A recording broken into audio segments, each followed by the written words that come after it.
In this video, I'm going to be going over the best cards to buy at each price point right now in NBA 2K25 Myteam. Before we go into season number 8, I wanted to get you guys one final video before we go into season 8 of the best cards to buy at each price point. Now that the market is slowly starting to actually finally go down in price, and I know it's going to continue to keep going down as we get into season 8, I should say. But I wanted to get you guys this video so you know going into season 8 what are the best cards to buy at each price point. So we'll have the best cards to buy for 5 to 10k, the best cards to buy for 25 to 50k, the best cards to buy for 100 to 200,000 MT, and then the best cards to buy for 250k plus, talking about those expensive cards that are also really good pickups. So we have all of these cards here on the screen for the best cards to buy for 5 to 10k, and it's not in any specific order. I'm not saying that, well, Purvis is the best card to buy for 5 to 10k, to buy it for 5 to 10k MT, but it's not ranked in order. You can kind of see I kind of just did it by what set they actually came out in, just to make it a little bit easier to come up with this list. And yeah, Purvis is unbelievable for this price. I mean, you're getting a literal invincible card for 5,000 MT. He's 6'10" at small forward with a 7'2" wingspan. He's got an incredible jump shot, Pro 2 fade with the best dribble sigs in this game. Like literally the best dribble sigs in this game on a 6'10" small forward who sells for 5,000 MT. Just an unbelievable card. And then you got Candy, also from this NBA draft set, who is unbelievable for this price. 7 foot at the big man spot with a 7'8" wingspan, 270 pounds, has a great player model. 92 speed is really good, 92 agility is also really good. He's an amazing defender with a super fast jump shot as well for a center. And I just love this Michael Candy card as a super cheap budget big man. Brad Daugherty, also a really good option as well. He's got a good jump shot and does play good defense and has 91 speed. Jamal is more of a power forward, I would say. I wouldn't really run this card at center, but I think you could run Brad Daugherty and Michael Candy at the center position. But for Pink Diamond Jamal, he's like a budget version of the Pro Pass Tim Duncan.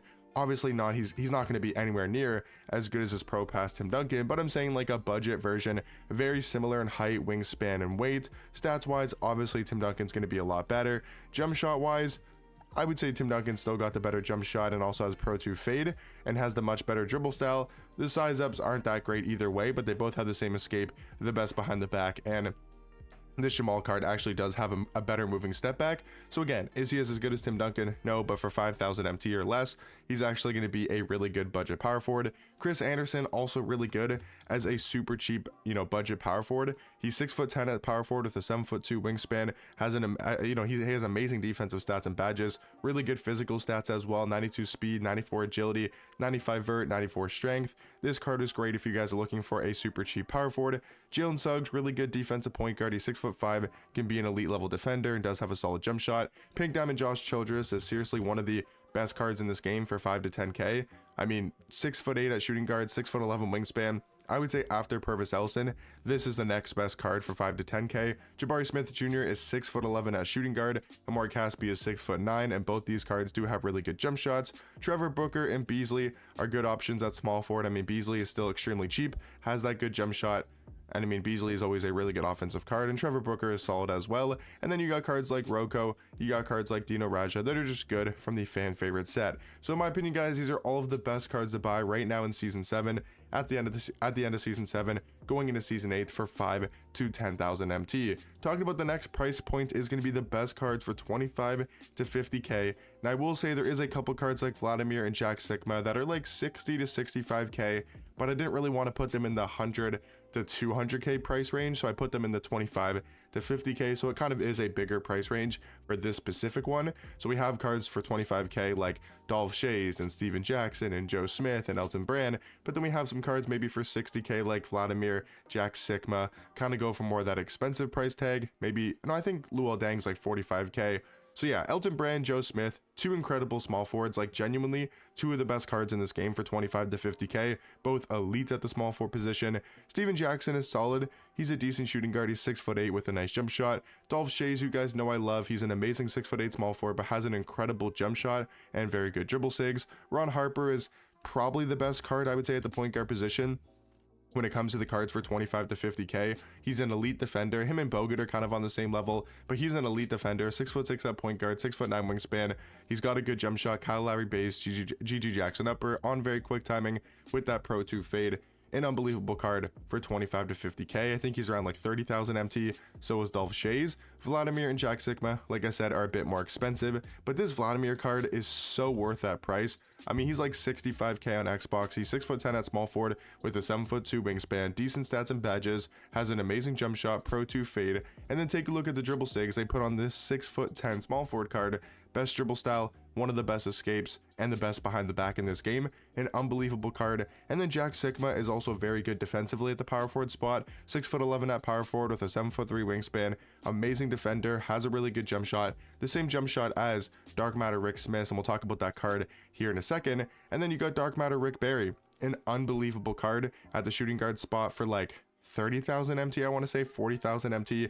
Really good shooting guard, has a good jump shot with solid dribble sigs. And then for the big man, you got cards like Brad Miller, a good offensive power forward, has good dribble sigs for the power forward position. And then Roy Hibberts is an absolute beast defensively, 7'2" with a 7'7" wingspan at the center spot, amazing defender, huge player build, just doesn't really have a good jump shot. Luol Deng for 45k is an amazing two-way small forward, really good defender on the perimeter, has a nice catch and shoot jump shot with the D-Mitch base and the Oscar upper. And then you get to cards like Bogut at the point guard spot, who is 7 foot at the point guard position. Pretty much all you need to know. And then Chauncey Billups is a bit undersized, only 6'3" at point guard, but does have the best dribble sigs in this game and a very solid jump shot. Now moving on to the next price point is going to be the best cards to buy for 100,000 MT to 200k. And we got to start it off with Cazzie Russell, because Cazzie Russell is maybe again the best card to buy for this price point.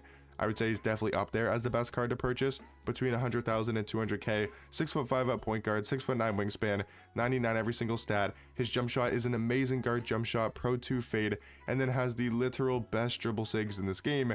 If you're looking for a 3 hunting point guard, I wouldn't look anywhere else for this price point than Cazzie Russell. Now talking about some big men, for this price point, also cards from this NBA draft set. This NBA draft set had so many amazing cards for their price. I mean, Kwame Brown's just over 100k, 6'11" at power forward, 7'1" wingspan, good defensive stats and badges, of course, because he's a 100 overall card. His jump shot's really good, Pro 2 fade, has the best behind the back in the game, has a solid escape, like one of the best escapes in the game in Kemba Walker, and then also the D-Book dribble style, which is definitely very solid. He weighs 270 pounds, and Greg Oden is also very similar at the power forward position, both really good for their price. And then you got Danny Manning, another card from the NBA draft set, and for about 100,000 MT, you get a 6'10" small forward with a 7-foot wingspan, obviously the great stats and badges, has the same jump shot as or has a better jump shot than Magic, right? Because he's got the same base, but then he does have the KCP upper, which is one of the best uppers in this game, on very quick timing, Pro 2 fade, and then almost the best dribble sigs in the game. Like, he's got the best behind the back, the best escape, a decent dribble style and a decent size up. But you got to remember, it's a 6'10" small forward with those type of sigs. Then you got Sean Marion for about 150k, a really good defender with seriously one of the best catch and shoot jump shots in this entire game, with the Julian Strawther base, KCP upper. Trust me, go watch my gameplay on this card, or just go try him out for yourself. His jump shot is incredibly good at the shooting guard position. AK and Tim Thomas, and Beasley, these are like the standard small forward cards. Beasley is down to like 200,000 MT. AK and Tim Thomas are about 100,000 MT, and they're all very good at the respective position. And then for point guard, you got Denny, you got Elgin Baylor. Elgin Baylor closer to like 150 to 175. Denny's around like that 100,000 MT price point, and Denny's 6'9" at point guard, amazing defender. Elgin Baylor has the best dribble sigs in this game, just not an incredible jump shot in my opinion. Amen Thompson, really good for a shooting guard. We only really have 2 shooting guards, for this price point, Sean Marion and Amen Thompson. Amen Thompson has the best dribble sigs in this game, has a solid jump shot, Pro 2 fade, and is a very good defender. And then at the big man spot for 100k to 200,000 MT, I also want to include cards like Dark Matter Alex Sarr and also Dark Matter Artis Gilmore. The final price point we'll be talking about is the best cards to buy for 250k plus MT. Now there is going to be some cards that are closer to a mil, but I wanted to have this price point for the people that want to buy the best value cards in this game that are really expensive. So for example, Taco Fall, yes I know, is like 600 to 700k, but I do think he's worth that price if you guys have the MT to spend. If you guys can't afford or don't want to spend this amount, this much MT on these specific cards, that's why we have the other price points that everybody can choose to afford, right? That's why I like doing these videos for you guys, because if you're a budget player, super budget player, get these cards. If you have a bit of MT to spend, get these cards. If you have a good amount of MT to spend, go ahead and get these cards. And if you have the most amount of MT possible, besides getting like the best cards in the game, these to me are all really good options. Taco Fall, 7'5" at center with an 8'2" wingspan, incredible player build. LeBron and KD I really like from the champion set. Yes, they're expensive, but they're two of the best small forwards in this game for their price tag. Glenn Rice is a top 10 is shooting guard, does have a really good jump shot, best dribble sigs in the game. Rick Smith for under 500k is honestly an amazing deal. Like, I like Rick Smith more than Taco, also because he can play power forward. He's 7'4" with a 7'8" wingspan, has an incredible jump shot, like I was talking about with Jack Sigma, and he's an absolute beast defensively. Larry Bird's also not that expensive, and he's really good for his price. Dark Matter Dikembe, Dark Matter Mark Eden, Galaxy Opal Wemby are all very cheaper center options compared to Rick Smith and Taco Fall. So if you can't afford Taco, you can't afford Rick Smith, then go for Dikembe, go for Mark Eden, go for Victor Wembanyama. I threw Kawhi in there as just a good defensive card. I don't think Kawhi is really worth his price too much.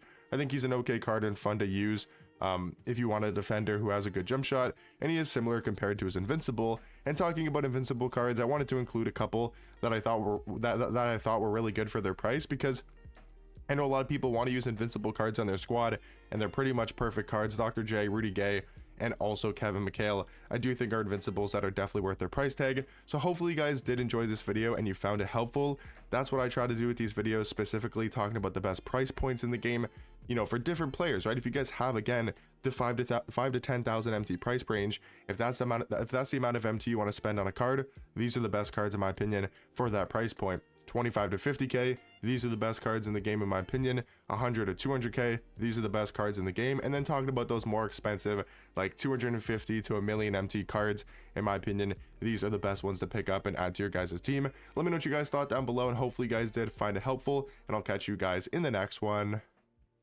Peace.